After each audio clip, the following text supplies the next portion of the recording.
حضرت امام حسن سے آ کے وظیفہ پوچھا، اس شخص نے کہا حضور اولاد کوئی نہیں تو وظیفہ بتایا، تو آپ نے فرمایا استغفار پڑھا کر، کیا کر؟ اس نے کہا ٹھیک ہے۔ تو حضور پھر میں دوبارہ کب آؤں؟ تو امام حسن کہنے لگے بے اولاد ہے نا تو، استغفار کا وظیفہ بتایا نا؟ کہا ہاں۔ فرمانے لگے اب اس وقت آنا جب اللہ تجھے 10 بیٹے عطا کرے گا۔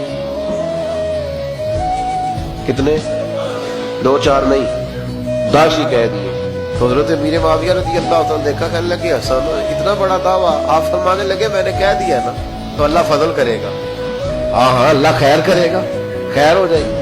وہ شخص کئی سالوں کے بعد آیا، کئی سالوں کے بعد، تو حضرت امیر معاویہ کو بھی ساتھ لایا، کہنے لگا حضور اللہ کے فضل سے اللہ نے 10 بیٹے عطا فرمائے، پورے 10 ہی اللہ نے دیے۔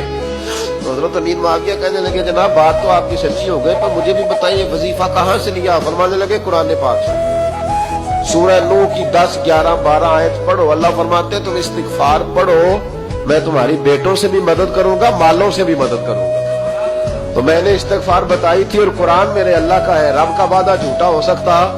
فرمایا 10 بیٹے ملنے تھے، میں نے کہہ جو دیا تھا۔